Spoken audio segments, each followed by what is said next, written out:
సభ్యులకు నమస్కారం. దైవీ ప్రణాళిక ప్రకారం ఆధ్యాత్మికవేత్తలు దేశాధినేతలు అవుతారు. ఇరాన్లో ఏర్పడిన ఇస్లామిక్ మతరాజ్యం ఈ దైవీ ప్రణాళికలో భాగమే. ఈ అంశం మీద కొన్ని విషయాలను మీతో షేర్ చేసుకోబోతున్నాను. పూజ్య గురుదేవుల పండిత శ్రీరామ శర్మ ఆచార్య మరియు మాస్టర్ ఆర్కే యొక్క సందేశాలను, ఉపన్యాసాలను, ముఖ్యంగా ఆ ఇద్దరు మహానుభావులు అందజేసిన దైవీ ప్రణాళికను ఈ స్వర్ణయుగం ఛానల్ ద్వారా అందజేయడానికి ప్రయత్నం చేస్తున్నాం. ఆ ఇద్దరు మహానుభావులు అందజేసిన ఈ సందేశాల్లో భాగంగా ప్రస్తుతం మానవ సమాజం ముందున్న రెండు పరస్పర విరుద్ధమైన పరిస్థితుల గురించి కూడా చాలా తరచుగా గుర్తు చేయడం జరుగుతోంది. ఆ రెండు పరస్పర విరుద్ధమైన పరిస్థితులు ఏమిటి అంటే, ఒకటి ఉజ్వల భవిష్యత్తు, రెండు మహా వినాశనం. మానవ సమాజం ముందు ఉన్న ఉజ్వల భవిష్యత్తు ఏమిటి అంటే, శ్రీకృష్ణుడి యొక్క శిష్టరక్షణ కార్యక్రమంలో భాగంగా శ్రీకృష్ణుడి నిర్యాణం నుండి ప్రారంభమైన 5000 సంవత్సరాల దైవీ ప్రణాళిక హిమాలయాల్లోని ఋషికూటమి యొక్క ఆధ్వర్యంలో జరుగుతోంది. ఆ ఋషికూటమి అందజేస్తున్న ప్రేరణ వలన ఈనాటి రాజకీయ, ఆర్థిక, శాస్త్ర, కళా, సాహితీ రంగాల్లో మనిషిలో దైవత్వాన్ని పెంపొందింపజేసే విధి విధానాలు ప్రాచుర్యాన్ని పొంది మానవ సమాజం దేవమానవ సమాజంగా మారి భూమి స్వర్గంగా మారుతుంది. ఇది మానవ సమాజం ముందున్న ఉజ్వల భవిష్యత్తు. ఈ ఉజ్వల భవిష్యత్తుకి పూర్తిగా విరుద్ధంగా ఉన్న ఆ మహా వినాశకర పరిస్థితులు ఏమిటి అంటే, ఈనాటి రాజకీయ, ఆర్థిక, శాస్త్ర, కళా, సాహితీ రంగాల యొక్క ఈ విధానాల వలన ఇప్పుడు జరుగుతున్న ప్రకృతి విధ్వంసం, వాతావరణ కాలుష్యం ఇదే విధంగా కొనసాగితే రానున్న ప్రకృతి వైపరీత్యాల్లో 90% మానవజాతి నశించిపోయే అవకాశం ఉంది. ఈ మానవ సమాజం ముందున్న మహా వినాశకరమైన ఆ సంభావన ఇది. ప్రస్తుతం ఉన్న ఈనాటి ఈ వ్యవస్థల స్థానంలో భూమిని స్వర్గంగా మార్చడానికి ఉపకరించే దైవీ ప్రణాళికకు సంబంధించిన ఆ నూతన వ్యవస్థలు ప్రాచుర్యాన్ని పొందినప్పుడు మాత్రమే రాబోయే ఆ మహా వినాశనాన్ని, 90% మానవజాతి నశించిపోయే మహా వినాశనాన్ని తప్పించుకుని మానవజాతి ఉజ్వల భవిష్యత్తును పొందుతుంది అనే విషయం కూడా చాలా తరచుగా ఈ ఛానల్లో అందజేసే వీడియోల ద్వారా తెలియజేయడం జరుగుతుంది. హిమాలయాల్లోని ఋషికూటమి మరియు పూజ్య గురుదేవుల పండిత శ్రీరామ శర్మ ఆచార్య యొక్క పంచవీరభద్రులు లేదా 5 సూక్ష్మ శరీరాలు అందజేస్తున్న ప్రేరణ వలన 2025 సంవత్సరం నుండి భూమిని స్వర్గంగా మార్చే నూతన వ్యవస్థలు చాలా స్పష్టంగా ప్రాచుర్యాన్ని పొందుతాయి అని మాస్టర్కే తెలియజేయడం జరిగింది. ఆ 2025 సంవత్సరం నాటికే ఈ దైవీ ప్రణాళికకు సంబంధించిన నూతన వ్యవస్థలు ఏ విధంగా స్పష్టంగా ఏర్పడ్డాయో, ముఖ్యంగా రాజకీయ రంగంలో అనేక సందర్భాల్లో తెలియజేయడం జరుగుతుంది. ఆత్మవత్ సర్వభూతేషు వసుదైక కుటుంబకం, ఈ రెండు సిద్ధాంతాల ఆధారంగా భూమిని స్వర్గంగా మార్చే నూతన రాజకీయ, ఆర్థిక, శాస్త్ర, కళా, సాహిత్య రంగాల వ్యవస్థలు ఏర్పడతాయని పూజ్య గురుదేవుల పండిత శ్రీరామ శర్మ ఆచార్య తెలియజేయడం జరిగింది. ఆత్మవత్ సర్వభూతేషు అంటే అందరినీ తనలాగే భావించడం, దాన్ని ఆత్మవత్ సర్వభూతేషు అంటారు, అన్ని ప్రాణుల్ని. ఇది ఒక భావన. ఈ ఆత్మవత్ సర్వభూతేషు స్థితికి ఎదిగిన వ్యక్తి ఎలా ఉంటాడు అంటే అన్ని ప్రాణులను కూడా తనలాగానే భావిస్తాడు. ఆ భావన యొక్క భౌతికమైన స్వరూపం ఏంటంటే వసుదైక కుటుంబకం. ప్రపంచంలోని అన్ని ప్రాణులు కూడా ఒకే కుటుంబం, నా కుటుంబమే అనే భావన. ఈ ఆత్మవత సర్వభూతేషు వసుదైక కుటుంబకం, ఈ రెండు సిద్ధాంతాల ఆధారంగా ఈ నూతన వ్యవస్థలు ఏర్పడతాయి అని పూజ్య గురుదేవుల పండిత శ్రీరామ శర్మ ఆచార్య తెలియజేయడం జరిగింది. ఈ ఆత్మవత సర్వభూతేషు వసుదైక కుటుంబకం అనే భావన ఆధ్యాత్మికవేత్తల్లో, ఆదర్శవంతుల్లో, సమాజ సేవకుల్లో ఎక్కువగా ఉంటుంది. అందరూ కూడా భగవంతుని సంతానమే. ఆత్మవత్ సర్వభూతేషు అనే భావన ఆధ్యాత్మిక రంగంలో, ఆ ఆధ్యాత్మిక జగత్తులో ఉచ్చస్థాయికి చెందిన వ్యక్తులకి సహజంగానే ఉంటుంది. అది ఎందుకంటే ఆధ్యాత్మికత అంటే భగవంతుడి యొక్క ఉనికిని గుర్తించడం. ఒక భగవంతుడు ఉన్నాడు అంటే ప్రపంచం, విశ్వం మొత్తానికి, ఈ సంపూర్ణ సృష్టి మొత్తానికి ఒకే భగవంతుడు ఉంటాడు. కాబట్టి ఈ సంపూర్ణ సృష్టిలో ఉన్న అన్ని ప్రాణులు కూడా ఆయన యొక్క సంతానమే అనే భావన ఈ ఆధ్యాత్మిక రంగంలో మనం ఎదిగే కొద్ది మనలో కలుగుతుంది. ఇంచేత ఆధ్యాత్మికవేత్తల్లో ఈ భావన ఎక్కువ ఉంటుంది, ఈ ఆత్మవత్త సర్వభూతేషు వసుదైక కుటుంబకం అనేది. అలాగే ఆదర్శవంతులు కూడా కొంతమంది ఏంటంటే సమాజం అంతా కూడా హాయిగా ఉండాలి అనే కొంతమంది ఆదర్శవంతులు ఉంటారు. తన కుటుంబాన్ని ఎలా చూస్తారో మొత్తం సమాజాన్ని కూడా అదే విధంగా భావించే కొంతమంది ఆ ఉच्च స్థాయికి చెందిన ఆదర్శవంతులు ఉంటారు. వాళ్ళలో కూడా ఈ ఆత్మవత్త సర్వభూతేషు వసుదైక కుటుంబకం అనే భావన ఉంటుంది. అలాగే సమాజ సేవకులు, సమాజం మంచి కోసం ప్రయత్నించే ఆ సమాజ సేవకుల్లో కూడా ఈ భావన ఉంటుంది కాబట్టి సమాజం యొక్క శ్రేయస్సు కోసం వాళ్ళు ఎక్కువగా ప్రయత్నం చేస్తూ ఉంటారు. కానీ ఈ యోగుల్లో ఈ భావన పూర్తిగా పరిణితి చెంది ఉంటుంది అని మాస్టర్కే చెప్పేవారు. ఆ యోగ స్థితిలో ఉన్న వ్యక్తి ఆ భగవత్ శక్తితో తాదాత్మ్యం చెంది అందులో లీనమై ఉంటాడు కాబట్టి ఈ ఆత్మవత్త సర్వభూతేషు వసుదైక కుటుంబకం అనే భావన వాళ్ళలో ఆ పూర్తిగా పరిణతి చెంది ఉంటుంది. అది ఈ మొత్తం ప్రపంచాన్ని నడిపిస్తున్న దైవశక్తి మీద పరిపూర్ణమైన విశ్వాసం ఉండి ఆ దైవశక్తికి అనుగుణ్యంగా జీవించే ఆ యోగ స్థితిలో ఉన్న వ్యక్తులు ప్రపంచంలోని అన్ని దేశాల్లో అన్ని మతాల్లో ఉంటారు. ఒక భగవంతుడు ఉనికిని గుర్తించి ఆ ఉనికిని నమ్మి అందుకు అనుగుణ్యంగా అతను ఏ మతంలో పుట్టినా, ఏ దేశంలో పుట్టినా, ఏ మతంలో పుట్టినా అతని యొక్క ధర్మాన్ని, ఆ మతం తెలియజేసే విధానాలను ఫాలో అవుతూ ఆ భగవంతుడి మీద నమ్మకంతో జీవిస్తే అతను సహజంగానే యోగ స్థితిలో ఉంటాడు. ఆ విధంగా అటువంటి వ్యక్తులు అన్ని దేశాల్లోనూ ఉంటారు, అన్ని మతాల్లోనూ ఉంటారు. చాలా అరుదుగా ఉండొచ్చు, అది వేరే విషయం. కానీ భగవంతుడిని నమ్మని ఆదర్శవంతుల్లో కూడా ఈ యోగస్థితి ఉంటుంది. భగవంతుడి దృష్టిలో అన్ని ప్రాణులు సమానమే. ఆదర్శవంతుడు అతడు నాస్తికుడు కావచ్చు, కానీ ఆదర్శవంతుడు.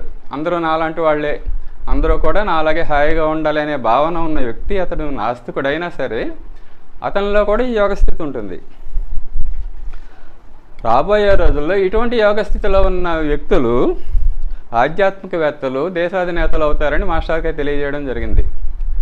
ప్రపంచ రాజకీయ రంగంలో వచ్చే మార్పు గురించి ఆయన తెలియజేస్తూ వీరబ్రహ్మేంద్ర స్వామి యొక్క ఆ భవిష్యవాణ్ణి ఉదహరిస్తే ఆయన వీరబ్రహ్మం గారు ఏం చెప్తారంటే, ఆయన పంచములు రాజ్యం వెళ్తారని చెప్తారు. ఆయన పంచములు అంటే సహజంగా ఈ దళిత వర్గాలు అనుకుంటాం. మాస్టర్కి ఏం చెప్తారంటే, చాతుర్వర్ణం మయా సృష్టం గుణకరం విభాగశః 4 వర్ణాలే ఉంటారు. బ్రాహ్మణులు, క్షత్రియులు, వైశ్యులు, శూద్రులు. జ్ఞానం ఆధారంగా ఈ 4 వర్ణాల గురించి మాస్టర్కే చెప్పిన వివరణ కొంచెం డీటెయిల్డ్గా ఇంకొక వీడియోలో తెలియజేయడానికి ప్రయత్నం చేస్తాను. 4 వర్ణాలే ఉంటారు. జ్ఞానం ద్వారా సమాజాన్ని నడిపించే వ్యక్తులు బ్రాహ్మిన్స్, శక్తి ద్వారా క్షత్రియులు, ధనం ద్వారా వైశ్యులు. ఈ 4 రకాల వ్యక్తులుకి ఈ 3 రకాల వ్యక్తులకు సహకరించే శూద్రులు. ఈ 4 రకాలే ఉంటారు. 5వ పంచములు అంటే ఈ 4 రకాల వర్ణాలకి అతీతంగా ఉండే యోగస్థితిలో ఉన్న వ్యక్తులు యోగులు అని మాస్టర్కే చెప్పడం జరిగింది. యోగుల్లో ఈ 4 లక్షణాలు ఉంటాయి. వాళ్ళల్లో ఈ బ్రాహ్మణ లక్షణం, ఈ బ్రాహ్మణత్వం పూర్తిగా పర్ఫెక్ట్ అయి ఉంటుంది, పరిణతి చెంది ఉంటుంది. అది పూర్తి క్షత్రియ మంచి ఆర్గనైజర్స్ కూడా అవుతారు యోగులు అంటే. మంచి ధనవంతులు కూడా వాళ్ళు ఏం తలుచుకున్నా సరే, ఏమనుకున్నా దానికి కావాల్సిన ధనం వాళ్ళకి సమకూరుతూ ఉంటుంది. ఈ బ్రాహ్మణత్వం, క్షత్రియత్వం, వైశ్యత్వం, శూద్రత్వం, సహాయ గుణం కూడా వాళ్ళు ఎక్కువ ఉంటుంది. ఈ 4 గుణాలు, ఈ 4 వర్ణాల యొక్క ధర్మాలు అన్నీ కూడా వాళ్ళలో పూర్తిగా పరిణతి చెందుతూ ఉంటాయి. పంచములు అంటే యోగులు అని. రాబోయే రోజుల్లో ఈ యోగులు రాజ్యం వెళతారు అని మాస్టర్కి చెప్పడం జరిగింది. 1999 ఆ ప్రాంతంలో ఆయన చెప్పడం జరిగింది. అప్పుడు మన దేశంలో సార్వత్రిక ఎన్నికలు జరిగినప్పుడు ఆ ఎలక్షన్ సందర్భంగా మాస్టర్కి ఈ విషయం చెప్పడం జరిగింది. కానీ అటువంటి ఈ ఆధ్యాత్మికవేత్తలు, యోగులు లేదా ఆధ్యాత్మికవేత్తలు దేశాన్ని పరిపాలించే వ్యవస్థ ఈ ఆధునిక ప్రపంచంలో మొట్టమొదటిసారిగా ఇరాన్లో ఏర్పడింది. ఇరాన్ రాజకీయ వ్యవస్థలు ఎలా ఉంటుందంటే, అయతల్లా అక్కడ ఆధ్యాత్మిక జగత్తులో రకరకాల స్థాయిలు ఉంటాయి. ఆ ఆధ్యాత్మిక మార్గంలో ఇరాన్లో షియా సాంప్రదాయంలో అయతల్లా అనేది ఒక ఆధ్యాత్మిక స్థాయి, మత పెద్దకి ఒక బిరుదు. అది అయతల్లా అనేది. ఆ స్థాయిలో ఉన్న వ్యక్తులు మాత్రమే ప్రస్తుతం అక్కడ సుప్రీం లీడర్గా ఎన్నుకోబడతారు. ఇటీవల అమెరికా ఇరాన్ యుద్ధం సందర్భంగా ఇరాన్ యొక్క ఆ రాజకీయ వ్యవస్థ లేదా ఆర్థిక వ్యవస్థ దీని గురించి ప్రపంచవ్యాప్తంగా చాలా చర్చ జరుగుతుంది కాబట్టి. కానీ మాస్టర్కే చెప్పిన ఈ యోగులు రాజ్యం ఏలుతారు లేదా ఆధ్యాత్మికవేత్తలు దేశాన్ని ఏలుతారు అనేది ఇరాన్లో చాలా స్పష్టంగా ఇప్పటికే ఏర్పడి ఉంది. ఇరాన్లో ఈ ముస్లిమ్స్లో 2 సాంప్రదాయాలు ప్రధానంగా ఉంటాయి. షియా సాంప్రదాయం, సున్నీ సాంప్రదాయం అని. సున్నీ సాంప్రదాయం వ్యక్తులు ఎక్కువగా ఉంటారు ప్రపంచంలో. ఇరాన్లో అనేది షియా సాంప్రదాయానికి చెందిన ముస్లిమ్స్ ఎక్కువగా ఉంటారు అక్కడ. ఈ షియా ఇస్లాంలో ఈ ఆధ్యాత్మికవేత్తల యొక్క స్థాయిని సాధారణంగా 6 స్థాయిల్లో చెప్తారు. ఒకటి ఏంటంటే తాలిబ్ అల్ ఇల్మ్, అంటే ఆధ్యాత్మిక విద్యార్థి స్థాయిలో షియా ఇస్లామిక్ ఆ విద్యను నేర్చుకునే స్థాయిలో ఉన్న వ్యక్తిని తాలిబ్ అల్ ఇల్మ్ అంటారు. 2 హజ్జత్ ఇల్ ఇస్లాం మజ్దహీద్, 4 ఐతుల్లా, 5 ఐతుల్లా అల్ ఉజ్మా, 6 మర్జా అల్ తక్లీద్ మర్జా. ఈ మొట్టమొదటి విభాగం ఏంటంటే తాలిబ్ అల్ ఇల్మా, ఆధ్యాత్మిక విద్యార్థి. మదరసాలు లేదా హౌజాలో ఇస్లామిక్ విద్యని అభ్యసించే విద్యార్థిని తాలిబ్ అల్ ఇల్మా లేదా ఆధ్యాత్మిక విద్యార్థి అంటారు. మదరసాల్లో ప్రాథమిక స్థాయి, మధ్యస్థాయి ఇస్లామిక్ విద్య అందజేయబడుతుంది. హౌజాలో యూనివర్సిటీ స్థాయి ఇస్లామిక్ విద్య అందజేయబడుతుంది. అతను ఇంకా విద్యార్థిగా ఉన్నాడు కాబట్టి ఈ మొదటి స్థాయిలో ఉన్న అతన్ని ఒక మత పెద్దగా అతనికి గుర్తింపు ఉండదు. తర్వాత వచ్చే కేటగిరీ స్థాయి ఏంటి అంటే ఆ షియా సాంప్రదాయంలో హజ్జత్ అల్ ఇస్లాం, అంటే దాని అర్థం ఏంటంటే ఇస్లాం యొక్క సాక్ష్యం. ఈ స్థాయిలో ఉన్న వ్యక్తులు ఎటువంటి వాళ్ళు ఉంటారంటే అనేక సంవత్సరాలు ఇస్లామిక్ విద్యను పూర్తి చేసిన పండితులకి ఈ బిరుదిస్తారు. తన స్టూడెంట్గా విద్య పూర్తి చేసిన తర్వాత కూడా షియా ఇస్లామిక్ ఆ విద్యని ఇంకా అధ్యయనం చేస్తూ అతను ఏం చేస్తాడంటే స్థానికంగా మత బోధన కూడా చేస్తూ ఉంటాడు. అంటే ఆ ఇస్లాం యొక్క నాలెడ్జ్ అతనికి పరిపూర్ణంగా ఉంటుంది. దాని ఆధారంగా స్థానికంగా మత బోధన చేయడం కాకుండా మతపరమైన మార్గదర్శనం కూడా చేస్తూ ఉంటాడు. వీళ్ళని ఈ 2వ స్థాయిలో ఉన్న వాళ్ళని మత పెద్దలుగా గుర్తిస్తారు, లేదా ఇస్లామిక్ యొక్క ఆధ్యాత్మికవేత్తలుగా కూడా వీళ్ళకి గుర్తింపు ఉంటుంది. ఇది 2వ స్థాయి. 3వ స్థాయి ఏంటంటే ముజ్తహీద్. వీళ్ళు ఖురాన్, హదీస్, అరబిక్ భాష, ఇస్లామిక్ న్యాయశాస్త్ర సూత్రాలు, తర్కశాస్త్రం మొదలైన వాటిని అనేక దశాబ్దాల పాటు అధ్యయనం చేసిన వ్యక్తుల్ని ఈ ముజ్తహీద్ అంటారు. ఆ 2వ స్థాయి దాటి 3వ స్థాయిలోకి అనేక దశాబ్దాల పాటు ఒక 20 ఏళ్ళలో 30 ఏళ్ళలో అధ్యయనం చేసిన వ్యక్తులకి ఈ ముజ్తహీద్ అనే బిరుదు లభిస్తుంది. ఇది కొంచెం పెద్ద స్థాయి, 3వ స్థాయి స్థితి అది ఇస్లాం సాంప్రదాయంలో. ఆ తర్వాత వచ్చే స్థాయి ఏంటంటే ఆ షియా ఇస్లాంలో ఐతుల్లా అంటే దైవానికి సంకేతం. అతను దైవానికి ప్రతినిధిగా ఒక సింబాలిక్గా ఉంటాడు అనమాట ఈ స్థాయిలో ఉన్న వ్యక్తి. వీళ్ళు ఆ ఇస్లామిక్ న్యాయశాస్త్రంలో అత్యున్నత పాండిత్యాన్ని కలిగి ఉంటారు. మతపరమైన విషయాలపై స్వతంత్ర తీర్పులు, పత్వాలు ఇవ్వగలుగుతారు. ఆయన ఒక మత పెద్ద పత్వా ఇచ్చాడని అప్పుడప్పుడు మనం పేపర్లో చూస్తూ ఉంటాం. ఈ ఐతుల్లా స్థాయి వ్యక్తులు అటువంటి పత్వా, వాళ్ళకి ఆ ఇస్లాంకి విరుద్ధంగా ఎవరన్నా ప్రవర్తిస్తే వాళ్ళ తల ఖండిస్తే మేము 10 లక్షల దీనార్లు ఇస్తాం, ఇలా అప్పుడప్పుడు పేపర్లో చూస్తాం. ఇటువంటి పత్వాలు ఇవ్వగల పత్వాదారీ చేసే అర్హత ఈ ఐతుల్లా స్థాయి మత పెద్దలకు ఉంటుంది. ఇరాన్లోని ప్రముఖ మత పెద్దలు చాలామంది స్థాయిలో ఉంటారు. కొన్ని వందల మంది ఉంటారు ప్రపంచవ్యాప్తంగా. ఈ షియా సంప్రదాయంలో ఐతుల్లా స్థాయి ఉన్న వ్యక్తులు కొన్ని వందల మంది ఉంటారు. ఆ తర్వాత వచ్చేది ఏంటంటే ఐతుల్లా అల్ ఉజ్మా, 5వ స్థాయి. ఇది వీరిని గ్రాండ్ ఐతుల్లా అని కూడా అంటారు. అంటే ఐతుల్లాలో ఇంకా పెద్ద స్థాయి వీళ్ళది. వీళ్ళ సంఖ్య చాలా తక్కువగా ఉంటుంది. మొత్తం ప్రపంచవ్యాప్తంగా ఒక 10-20 మంది ఉంటారు వీళ్ళు. ప్రపంచవ్యాప్తంగా ఉన్న షియా ముస్లిమ్స్ అందరూ కూడా ఈ గ్రాండ్ ఐతుల్లా అల్ ఉజ్మా యొక్క గైడెన్స్ని ఫాలో అవుతూ ఉంటారు. ఆ తర్వాత వచ్చేది ఆ సుప్రీం 6వ అత్యున్నత స్థాయి ఏంటంటే మర్జా అల్ తక్లీద్, మర్జా అని కూడా అంటారు. అనుసరణకు మూలం. ఏదన్నా కొన్ని సందేహం ఏర్పడితే మత సాంప్రదాయాల్లో వీళ్ళని ఫాలో అవుతూ ఉంటారు ఆ షియా సాంప్రదాయంలో ఉన్న వ్యక్తులు. అత్యంత గౌరవనీయమైన గ్రాండ్ ఐతుల్లాలు ఇది మర్జాగా గుర్తింపు పొందుతారు. ప్రస్తుతం ఇది చాలా అత్యంత గౌరవనీయమైన పదవి. ప్రస్తుతం ప్రపంచవ్యాప్తంగా 6 మాత్రమే ఈ స్థాయిలో ఉన్నారు. ఈ 1979లో ఇరాన్లో అప్పటి వరకు ఉన్న రాజరిక ప్రభుత్వాన్ని కూల్చి ఇస్లామిక్ విప్లవకారులు ఆ ఇస్లామిక్ రాజ్యాన్ని స్థాపించడం జరిగింది 1979లో. అప్పుడు వాళ్ళు ఏర్పరచుకున్న రాజ్యాంగంలో షియా సాంప్రదాయంలో అత్యున్నత స్థాయి వ్యక్తి అయిన మధ్య స్థాయిలోని వ్యక్తిని సుప్రీం లీడర్గా నియమించాలని రాజ్యాంగంలో వాళ్ళు రాసుకున్నారు అప్పుడు. ఈ విధంగా మొట్టమొదటిసారిగా ప్రపంచంలో 1979లో ఒక ఆధ్యాత్మికవేత్త, అత్యున్నత స్థాయిలో ఉన్న ఆధ్యాత్మికవేత్త దేశాధినేత అవ్వాలి, సుప్రీం లీడర్ అవ్వాలి అని ఒక వ్యవస్థ అక్కడ ఇరాన్లో ఏర్పడడం జరిగింది. ఆ రాజ్యాంగంలో చాలా స్పష్టంగా రాసుకున్నారు అప్పుడు. ఆ విధంగా అప్పుడు 1979లో ఆ మధ్య స్థాయి, అత్యున్నత స్థాయి, 6వ స్థాయిలో ఉన్న రుహల్లా ఖొమైనీ ఇరాన్ తొలి సుప్రీం లీడర్గా ఎన్నుకోవడం జరిగింది. ఈ రుహల్లా ఖొమైనీకి మన దేశానికి ఉన్న ఒక బంధుత్వం కూడా ఉంది, దూరపు చుట్టరకం కూడా ఉంది. అదేంటంటే ఖొమైనీ యొక్క పూర్వీకులు మన దేశానికి చెందిన వాళ్ళే. ఆయన యొక్క తాతగారు ఉత్తరప్రదేశ్లోని బారాబంకీ జిల్లా కింటూరులో జన్మించడం జరిగింది. చేత ఆ విధంగా ప్రపంచంలో ఏర్పడిన ఆ తొలి మతరాజ్యానికి మన దేశానికి ఆ విధమైన సంబంధం కూడా ఉంది. అది ఎందుకు ఉంది అనేది కూడా ముందు మనం నెమ్మదిగా ఆలోచిద్దాం. ఈ విధంగా దైవ ప్రణాళిక అనుగుణ్యంగా ఒక అత్యున్నత స్థాయి ఆధ్యాత్మికవేత్త ప్రపంచంలో తొలిసారిగా దేశాధినేతగా ఎన్నుకోవడం జరిగింది. ప్రస్తుతం వాటికన్ సిటీ ఆఫ్ఘనిస్తాన్లో మత పెద్దలు దేశాధినేతలుగా ఉన్నప్పటికీ కూడా వాటికన్ సిటీకి ఒక నగర రాజ్యం అంతే, చాలా తక్కువ జనాభా. ప్రజలు ప్రత్యక్షంగా ఎన్నుకోరు ఆ అధ్యక్షుడిని, ఒక రాజ్యాంగం అంటూ ఉండదు. కానీ వాటికన్ సిటీ ఆ పోప్ అక్కడ ఉంటారు. చాలా చిన్న రాజ్యం అయినప్పటికీ కూడా ప్రపంచవ్యాప్తంగా చాలా ఆయన మాటకి చాలా ఎక్కువ విలువ ఉంటుంది. ఇటీవల అమెరికా ఇరాన్ ఆ యుద్ధంలో కూడా అమెరికా పాత్రను ఆయన విమర్శించడం జరిగింది. క్రైస్తవుడు అయినప్పటికీ కూడా ఇది పాపము, ఈ క్రైస్తవ సాంప్రదాయం ప్రకారం క్రీస్తు దీన్ని ఒప్పుకోవడానికి చాలా స్పష్టంగా చెప్పడం జరిగింది. ట్రంప్ ఆయన్ని పోపును కూడా విమర్శించడం జరిగింది.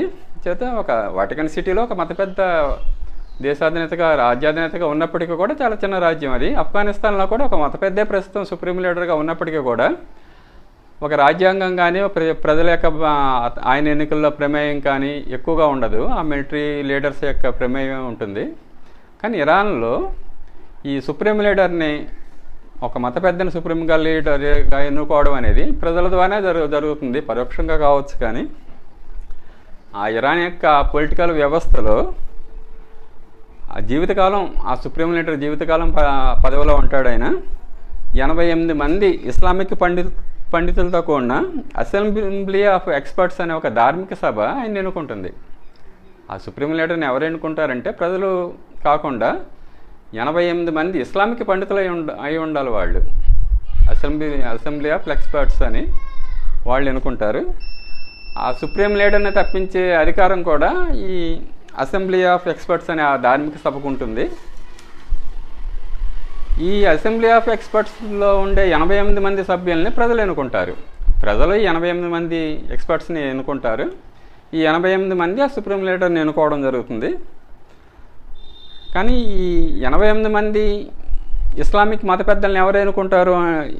ప్రజలు డైరెక్ట్గా ఎన్నుకున్నప్పటికీ కూడా వాళ్ళ యొక్క అర్హతల్ని 12 మంది సభ్యులతో కూడిన గార్డియన్ కౌన్సిల్ అని ఉంటుంది. ఆ గార్డియన్ కౌన్సిల్ 12 మందితో ఉంటుంది. అది వాళ్ళు అర్హులుగా పేర్కొన్న వ్యక్తులే ఈ ధార్మిక సభకి పోటీ చేయడానికి వీలవుతుంది. ఈ ధార్మిక సభకి పోటీ చేసిన తర్వాత నెగ్గిన వాళ్ళు ఆ 88 మంది సుప్రీం లీడర్ని ఎన్నుకోవడం జరుగుతుంది. ఈ అసెంబ్లీ ఆఫ్ ఎక్స్పర్ట్స్ సభకి పోటీ చేసే అభ్యర్థులకు ఉండవలసిన అర్హతలు ఏంటంటే, ఈ ధార్మిక సభకి ఈ మత పెద్దలకు ఉండాల్సిన అర్హత ఏంటంటే, షియా ఇస్లాంలో కనీసం ముజ్తహిద్ స్థాయి మత పెద్ద అయినా అయి ఉండాలి. అంటే మొత్తం 6 స్థాయిలో 3వ స్థాయి అయినా అయి ఉండాలి ఆ వ్యక్తికి. ఈ అసెంబ్లీ ఆఫ్ ఈ ధార్మిక సభకు పోటీ చేసే ఆ ధార్మికుడికి లేక ఆ ఎక్స్పర్ట్స్కి, ఆ ఇస్లాంలో నిష్ణాతుడికి ఉండవలసిన అర్హత ఏంటంటే కనీసం 3వ స్థాయి అర్హత అయినా ఉండాలి. ఇస్లామిక్ న్యాయశాస్త్రంలో ప్రావీణ్యం ఉండాలి. ఆ ఇస్లామిక్ ధర్మం ప్రకారం న్యాయంగా పరిపాలన జరగాలి, అదే వాళ్ళ యొక్క ఉద్దేశం. ఇస్లామిక్ రిపబ్లిక్కి, రాజ్యాంగానికి, వాళ్ళు ఇస్లామిక్ సాంప్రదాయం ప్రకారం ఏర్పరచుకున్న రాజ్యాంగానికి అతను విధేయుడై ఉండాలి. గార్డియన్ కౌన్సిల్కి అనుమతి ఉండాలి. ఈ 4 ఉన్న వ్యక్తులు, ఈ అర్హతలు ఉన్న వ్యక్తులు మాత్రమే ఆ ధార్మిక సభకు పోటీ చేస్తారు. ఈ ధార్మిక సభలో ఉన్న 88 మంది సభ్యుల్ని ప్రజలు ఆ విధంగా డైరెక్ట్గా ఎన్నుకుంటారు. ఈ సభ్యులు సుప్రీం లీడర్ని ఎన్నుకుంటారు. అది అక్కడ ఉన్న వ్యవస్థ. అలాగే ఈ సుప్రీం లీడర్కి ఉండవలసిన అర్హతలు ఏంటంటే, ఇస్లామిక్ ధర్మశాస్త్రంలో లోతైన జ్ఞానం, ఇస్లామిక్ న్యాయశాస్త్రంలో ప్రావీణ్యం ఉండాలి. ఆ ఇస్లామిక్ ధర్మశాస్త్రంలో లోతైన జ్ఞానం ఉండాలి. ఇప్పుడు మనం శంకరాచార్యులు ఇటువంటి వ్యక్తులకి ఆ వేదాలు పురాణాలు ఇటువంటి వాటిల్లో చాలా ప్రావీణ్యం లోతైన జ్ఞానం ఉంటుంది అనుకుంటాం. అలాగే అక్కడ మత పెద్దలకు కూడా ఆ సుప్రీం లీడర్ కూడా ఏమో ఉండాలంటే ఇస్లామిక్ ధర్మశాస్త్రంలో లోతైన జ్ఞానం ఉండాలి. అలాగే ఇస్లామిక్ న్యాయశాస్త్రంలో ప్రావీణ్యం ఉండాలి. మళ్ళీ ఆ ధర్మశాస్త్రమే కాకుండా ఏదైనా తప్పులు జరిగినప్పుడు ఎలా ఎటువంటి చర్యలు తీసుకోవాలి ఆ జ్ఞానం కూడా ఉండాలి. అతను నీతిమంతుడై ఉండాలి, ధార్మికుడై ఉండాలి. అంతేకాదు దేశ రాజకీయాలు, సమాజం మీద అవగాహన ఉండాలి మళ్ళీ. అంతే తప్ప నేను సమాజం నాకు సంబంధం లేదు, నేను అంత భగవంతుడి ఆధ్యాత్మికత అంటే కుదరదు. ఆ సుప్రీం లీడర్కి దేశ రాజకీయాల మీద పూర్తి అవగాహన ఉండాలి, సమాజం మీద అవగాహన ఉండాలి. ప్రజలు ఎటువంటి స్థితిలో ఉన్నారు, ప్రపంచంలోని మారే పరిస్థితులకు ప్రజలు ఏ విధంగా స్పందిస్తున్నారు, ఈ అవగాహన ఉండాలి. అంతేకాకుండా నాయకత్వం వహించే సామర్థ్యం ఉండాలి, ధైర్యం ఉండాలి. అంతేకాకుండా ఆ దేశ ఇస్లామిక్ వ్యవస్థను కాపాడగలగాలి. ఈ 5 లక్షణాలు ఉన్న వ్యక్తులనే వాళ్ళు ఆ సుప్రీం లీడర్గా ఎన్నుకుంటారు. ఆ విధంగా 1979లో రుహుల్లా ఖొమైనీని ఎన్నుకోవడం జరిగింది. ఆయన ఒక 10 సంవత్సరాల తర్వాత 1989లో ఆయన చనిపోయిన తర్వాత ఆయన స్థానంలో ఎన్నికైన అల్ ఖమైనీకి ఐతల్లా స్థాయి మాత్రమే ఉంది. అంటే 4వ స్థాయి ఉంది. యాక్చువల్గా వాళ్ళు పెట్టుకున్నది ఏంటంటే 6వ స్థాయి, మధ్య స్థాయిలో ఉండాలి. కానీ ఈ దేశ రాజకీయాల మీద అవగాహన, దేశాన్ని నడిపించే సామర్థ్యం, నాయకత్వ లక్షణాలు ఇవన్నీ ఉన్న ఆయన యొక్క వారసుడిగా అప్పట్లో ఉన్న అలీ ఖమైనీకి మధ్య స్థాయి లేదు, 6వ స్థాయి లేదు, 4వ స్థాయి ఐతల్లా స్థాయి మాత్రమే ఉంది.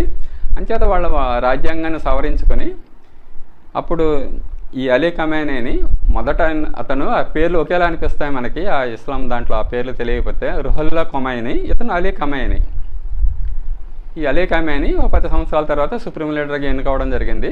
ఈయన 4వ స్థాయి వ్యక్తి కాబట్టి ఆ 4వ రాజ్యాంగాన్ని సవరించి ఈయన్ని సుప్రీం లీడర్గా ఎన్నుకోవడం జరిగింది. కానీ తర్వాత ఈయన మళ్ళీ ఆ మధ్యస్థాయికి ఎదిగారు. గ్రాండ్ ఐతల్లా తర్వాత గ్రాండ్ ఐతల్లా తర్వాత మధ్యస్థాయికి కూడా ఈయన ఎదగడం జరిగింది.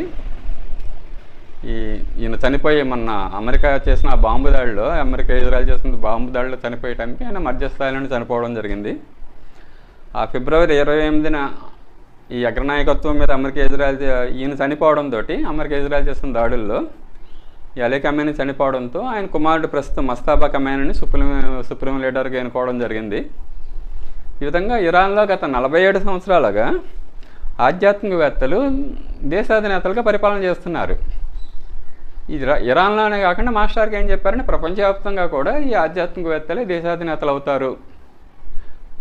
చాలా స్పష్టంగా చెప్పారు ఆయన. చక్రాల మీద ఆధిపత్యం ఉన్న చక్రవర్తులు వస్తారు అన్నారు ఆయన. ఈ ఆధ్యాత్మిక స్థాయిలో ఈ అరిషడ్ వర్గాలను దాటే వ్యక్తులు, యోగులు అంటే ఎవరంటే అరిషడ్ వర్గాలను దాటుతారు. 6 చక్రాల మీద వాళ్ళకి కంట్రోల్ ఉంటుంది, 6 చక్రాల మీద చక్రవర్తిత్వం ఉంటుంది వాళ్ళకి. ఈ 6 లక్షణాలు దాటిన వ్యక్తులే దేవమానవులు అంటారు. సమాజం దేవమానవులతో నిండి ఉంటుంది. ఆ లీడర్స్ కూడా అటువంటి చక్రవర్తులు, చక్రాల మీద ఆధిపత్యం ఉన్న వ్యక్తులు చక్రవర్తులకు వస్తారని చెప్పడం జరిగింది ఆయన. కానీ మరి ఈ ప్రపంచంలో ఉండే అన్ని పరిపాలనా వ్యవస్థలకి భిన్నంగా 47 సంవత్సరాలుగా ఇరాన్లో ఆధ్యాత్మిక మతరాజ్యం ఏర్పడింది.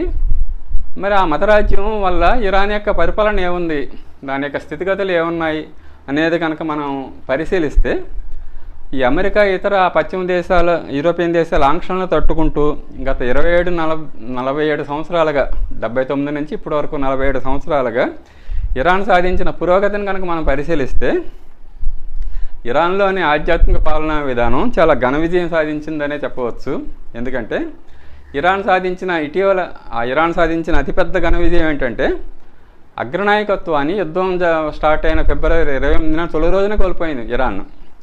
అయినప్పటికీ కూడా అమెరికా, ఇజ్రాయెల్ చేసే ఆ సంయుక్త దాడులను తట్టుకుంటూ ఆ నిర్యుద్ధ సంధి కోసం అమెరికా వెంపర్లాడేలాగా ఇరాన్ చేయగలిగింది.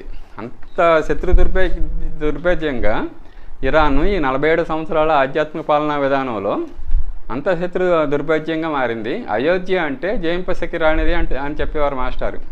అయోధ్య జయించడానికి శక్యం కాదు అయోధ్య అంటే. ఇరాన్ ఆ విధంగా జయించడానికి శక్యం కాకుండా ఒక శత్రు దుర్భేద్యంగా అయోధ్యగా మారింది.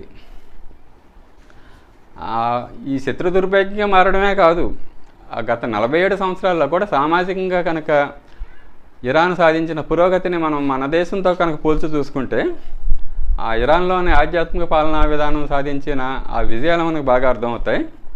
ప్రస్తుతం ఐక్యరాజ్య సమితి యొక్క లెక్కల ప్రకారం ఇరాన్లో ప్రజల జీవన ప్రమాణం అప్పర్ మిడిల్ క్లాస్గా ఉంటే మన దేశంలో మిడిల్ క్లాస్గా ఉంది. ఈ ఐక్యరాజ్య సమితి యొక్క మానవ అభివృద్ధి సూచిక HDI హ్యూమన్ డెవలప్మెంట్ ఇండెక్స్లో ఇరాన్ను హై హ్యూమన్ డెవలప్మెంట్ వర్గంలో ఉంది. మన దేశం ఎక్కడ ఉందంటే మీడియం హ్యూమన్ డెవలప్మెంట్ వర్గంలో ఉంది. అది అప్పర్ స్టేజ్లో ఉంటే మనం మీడియం స్టేజ్లో ఉన్నాం. అంటే విద్య, ఆరోగ్యం, ఆయుర్దాయం వంటి ఆ సూచనల్ని ఇవన్నీ పరిగణలోకి తీసుకుని ఆ ఇండెక్స్ ఇస్తూ ఉంటారు.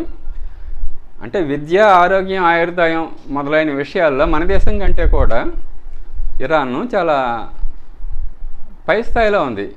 ఎటువంటి స్థితిలో అంటే అమెరికా యొక్క ఆంక్షల్ని యూరోపియన్ దేశాలు వాళ్ళకి అవసరమైన మందులను దిగుమతి చేసుకోవడానికి కూడా వీలు లేకుండా ఆంక్షలు విధించాయి అమెరికా, యూరోప్ దేశాలు. అటువంటి స్థితిలో కూడా మనకంటే కూడా ఎక్కువ జీవన ప్రమాణాలతో ఆ దేశంలో ప్రజలు ఉన్నారు. మన దేశంలో అక్షరాస్యత 80% ఉంటే ఇరాన్లో 90% కంటే ఎక్కువ ఉంది. మన దేశంలో గ్రాడ్యుయేట్స్లో ఈ science, technology, engineering, mathematics, stem కోర్సులు అంటారు వీటిని. ఈ కోర్సులు పూర్తి చేసే విద్యార్థులు, గ్రాడ్యుయేట్స్లో ఈ స్టెమ్ కోర్సులు చేసే విద్యార్థులు శాతం మన దేశం కంటే కూడా ఇరాన్లో 30 కంటే ఎక్కువ ఉంది. మన దేశంలో 30% లోపు ఉంటే ఇరాన్లో ఈ స్టెమ్ కోర్సులు చేసే విద్యార్థులు, గ్రాడ్యుయేట్స్ 30% పైగా ఉన్నారు. సాధారణంగా మనం ఏమనుకుంటామంటే అక్కడ ఇరాన్లో స్త్రీల మీద చాలా సాంప్రదాయాలు ఎక్కువ పాటిస్తూ ఉంటారు, ఇస్లాం సాంప్రదాయాన్ని కఠినంగా అమలు చేస్తారు, స్త్రీల మీద చాలా ఆంక్షలు ఉంటాయి అనుకుంటాం. కానీ ఈ అభిప్రాయానికి భిన్నంగా అక్కడ ఏం జరుగుతుంది అంటే ఈ స్టెమ్ కోర్సుల్లో ఇరానీ యువకుల కంటే కూడా ఇరానీ యువతలు ఎక్కువగా ఉన్నారు. వైద్యుల్లో మహిళలు మన దేశంలో 25% లోపు ఉంటే ఇరాన్లో 50% ఉన్నారు. మరి మనం అన్ని ఆంక్షల కట్టుబాట్లు ఉంటే ఇస్తే ఈ డాక్టర్స్గా అక్కడ మహిళలు రాణించరు. కానీ మన దేశంలో 25% లోపే ఉంటే మహిళల సంఖ్య ఇరాన్లో 50% కంటే ఎక్కువ ఉన్నారు వాళ్ళు. అలాగే మన దేశంలో మహిళా టీచర్ల సంఖ్య 54% ఉంటే ఇరాన్లో 65% ఉన్నారు. ఈ విధంగా ఇరాన్లో ఉన్న ఈ ఆధ్యాత్మిక పాలనా విధానం ఇరాన్ని శత్రు దుర్భేద్యంగా మార్చడమే కాకుండా సామాజిక పురోభివృద్ధిని కూడా సాధించింది. ఎందుచేత అంటే ఆధ్యాత్మిక పాలనా విధానంలో నైతిక విలువలకు అధిక ప్రాముఖ్యత ఉంటుంది. యథా రాజా తదా ప్రజ అంటాం కదా, పాలకులు ఎలా ఉంటే ప్రజలు కూడా అలాగే ఉంటారు. పాలకులు ఎప్పుడైతే నైతిక విలువలు కలిగి ఉంటారో సహజంగా కూడా ప్రజలు ఆ నైతిక విలువలు పాటిస్తారు. అందువల్ల ప్రతికూల పరిస్థితుల్లో కూడా ఇరాన్ లాగా ఆ దేశం ఈ ఆధ్యాత్మిక పాలనా విధానం నైతిక విలువలు కలిగిన పాలకులు ఉన్న దేశం ప్రతికూల పరిస్థితుల్లో కూడా ఇరాన్ లాగా ఆ పురోభివృద్ధిని సాధిస్తుంది. మాస్టర్కి ఏం చెప్పేవారంటే కమ్యూనిజం రష్యా ద్వారా కాకుండా బ్రిటిషర్స్ ద్వారా ప్రొజెక్ట్ చేయబడి ఉంటే ప్రపంచంలో అది సక్సెస్ అయి ఉండేది. అది రష్యన్స్ ద్వారా ప్రొజెక్ట్ చేయడం వల్ల సోవియట్ యూనియన్ కుప్పకూలిపోవడం జరిగిందని మాస్టర్కే చెప్పేవారు. అదేవిధంగా ఆధ్యాత్మికతను భారతదేశం మాత్రమే సమగ్రంగా ప్రపంచానికి అందజేయగలదు అని ఆయన చెప్పేవారు. అంచేత ఈ ఆధ్యాత్మికమైన పాలనా విధానాన్ని ఇరాన్ కంటే కూడా మన దేశం బాగా ఇంకా సమగ్రంగా ప్రపంచానికి అందజేయగలదు. మాస్టర్కి ఆయన చెప్పేవారంటే దైవీ ప్రణాళిక ప్రకారం ఆధ్యాత్మిక విలువలతో భారతదేశం ప్రపంచంలో అగ్రరాజ్యంగా మారుతుంది అని చెప్పడం జరిగింది. అంచేత మన దేశంలో కూడా అతి త్వరలో ఈ ఆధ్యాత్మికమైన పాలనా విధానం ఏర్పడి ప్రపంచానికి మన దేశం మార్గదర్శిగా మారాలి అని కోరుకుందాం, జగద్గురువుగా మారాలని కోరుకుందాం. జయ గురుదేవాండి.